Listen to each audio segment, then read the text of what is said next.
প্রিয় শিক্ষার্থী বন্ধুরা, তো যুক্তিবিদ্যার তোমরা অনেক রেসপন্স পেয়েছে, তাই তোমাদের জন্য সাজেশন। যুক্তিবিদ্যার কয়টা অংশ? যুক্তিবিদ্যার 3টা অংশ, ঠিক আছে। তারপর এখানে একটা চিত্র আছে, এই চিত্র থেকে দেখো যুক্তিবিদ্যা, যুক্তি বাক্য এটা। তারপর আই, যুক্তিটি কোনটি? এটা হচ্ছে কিছু ছাত্র হয় মেধাবী, এটা হচ্ছে। তারপর সংযোগ সর্বদা কোন কালের হয়? এটা হচ্ছে বর্তমান কালের হয়। আশ্রয় বাক্যের উপর নির্ভর করে যে বাক্য পাওয়া যায় তাকে বলা হয় কি? সিদ্ধান্ত, ঠিক আছে। কোনো পেন্সিল নয় কলম বাক্যটিতে কি প্রতিজ্ঞা করেছে? এটা হচ্ছে ই। তারপর দেখো যুক্তিবিদ্যার প্রতীকী, যুক্তি বাক্যের প্রতীক কোনটা? এই যে বলেছিলাম, এই প্রতীকগুলো হচ্ছে সবচেয়ে ইম্পর্টেন্ট, আর যুক্তিবিদ্যার প্রতীকগুলো হচ্ছে এইগুলা, ঠিক আছে। তারপর দেখো নিচের কোন যুক্তি বাক্যের উদ্দেশ্য বিধেয় উভয় পদ ব্যাপ্য? এটা হচ্ছে ই, ঠিক আছে। তারপর দেখো প্রিয় শিক্ষার্থী বন্ধুরা, যুক্তিবিদ্যা হচ্ছে এমন কিছু যা অর্থপূর্ণভাবে সত্য বা মিথ্যা হতে পারে। এটা কি? স্ট্যাবিং। প্রিয় শিক্ষার্থী বন্ধুরা, তোমরা এগুলো পড়বা। আমি এই ভিডিওটা অনেক লং হয়ে যাবে, তাই তোমাদেরকে সংক্ষিপ্তভাবে দেওয়ার জন্য আশা করি এভাবে আমি দিবে। তারপর দেখো যুক্তিবিদ্যা, এখানে দেখো মানুষ, এই যে আমি এটা পড়ে দিই, মানুষ হয় মরণশীল উক্তিটি কোন ধরনের? এটা হচ্ছে নিরপেক্ষ। তারপর মুসা ইব্রাহিম সৎ ও সাহসী, এটি কোন ধরনের বাক্য? এটা হচ্ছে যৌগিক বাক্য, ঠিক আছে। তো দেখো এখান থেকে তোমরা যেগুলো পড়বা আমি সরাসরি তোমাদেরকে দাগিয়ে দিচ্ছি, হ্যাঁ।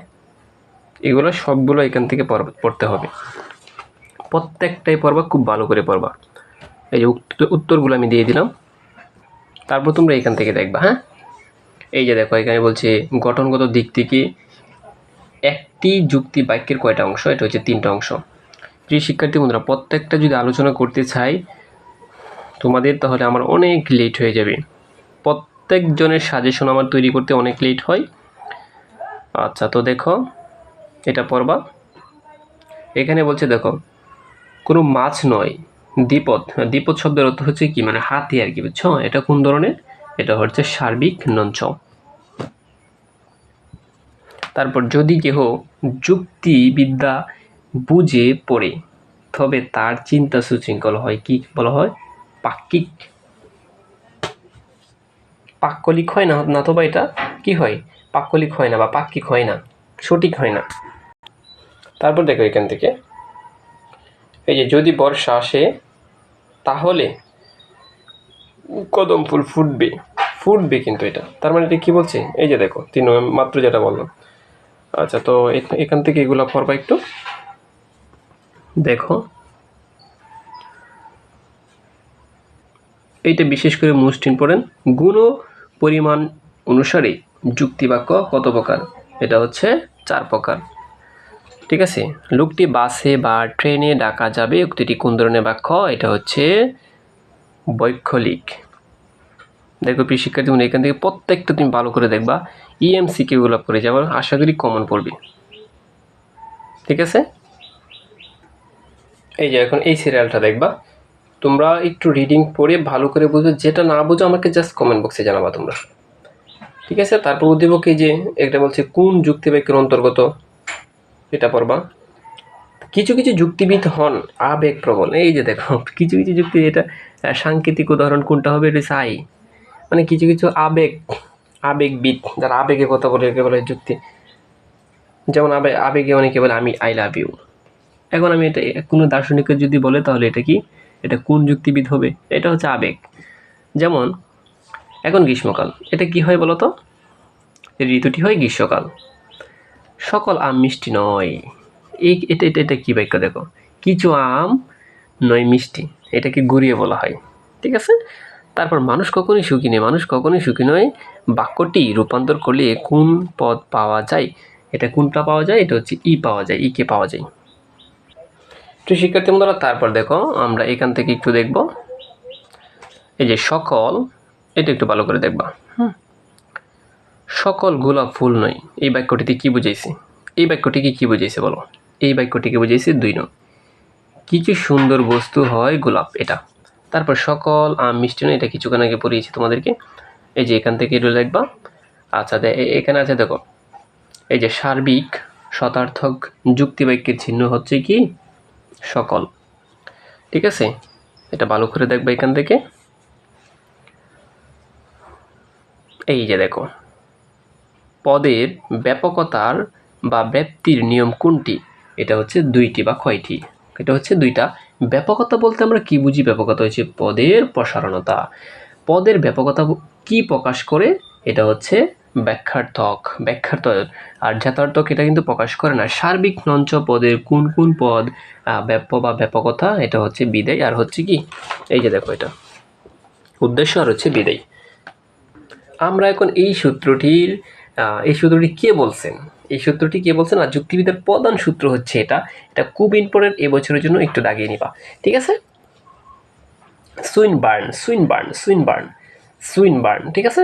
তারপর দেখো এখান থেকে এই সবগুলাই পড়বা এখান থেকে। ভিডিওটা স্কিপ করে উত্তর দিয়ে দিলাম তোমাদের। এই উত্তরগুলোর সাথে সাথে সুন্দর করে পড়ে নেবা, ঠিক আছে? এই যে দেখো উদ্দীপক আছে এখানে, এই উদ্দীপকে এম আছে, এন আছে, এম আছে।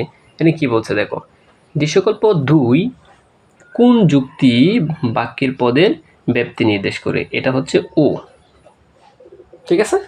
আচ্ছা, দেখি শেষ করে দেব। এই যে নিচে পর্যন্ত আছে পড়বা। এগুলো সরাসরি কমন পড়ে। আমি বলি ঢাকা বোর্ড বাদে অন্য বোর্ডে সরাসরি কমন পড়ে। ঢাকা বোর্ড একটু নতুন কিছু দেয়, আর অন্য বোর্ডে 100% কমন পাবা তুমি। প্রিয় শিক্ষার্থী বন্ধুরা, তোমাদেরকে আমি ইম্পর্টেন্টগুলো যেটি বেশি একদম মুখস্থ করে পড়বে এগুলো আমি একটু দাগিয়ে দিচ্ছি। পরিমাণ অনুসারে যুক্তি বাক্য কত প্রকার? এটা হচ্ছে 2 প্রকার। একদম মুখস্থ হয়ে যাবে তোমাদের, ঠিক আছে? এবং এই যে শুধু পরিমাণ অনুসারে যুক্তি বাক্য কত প্রকার? 2 প্রকার, ঠিক আছে? তারপর হচ্ছে গঠন অনুসারে যুক্তি বাক্য কত প্রকার? গঠন অনুসারে যুক্তি বাক্য কত প্রকার? এটা হচ্ছে 2 প্রকার, ঠিক আছে? তারপর দেখো যুগান্তক বাক্য কয় ভাগে ভাগ করা যায়? এটা হচ্ছে 2 ভাগে।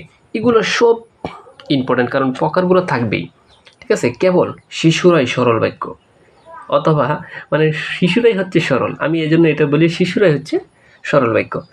এটি কোন ধরনের বাক্য? এটি হচ্ছে অব্যতিক্রম বাক্য। শিশুরা তো সরল থাকবেই, ঠিক আছে? তারপর পরিমাণ অনুসারে যুক্তি বাক্য কত প্রকার? এটা হচ্ছে 2 প্রকার। গঠন অনুসারে বাক্য কত প্রকার? এটা হচ্ছে 3 প্রকার। সিম্পল, কমপ্লেক্স, কম্পাউন্ড ইংলিশে বলা হয়। সরল বাক্য, জটিল বাক্য, মিশ্র বাক্য এগুলো বলা হয়। দেখো এই বাক্যটা হচ্ছে তোমাদের যুক্তিবিদ্যার অধ্যায়ের বাংলা দ্বিতীয় অংশ মেরে দিয়েছে।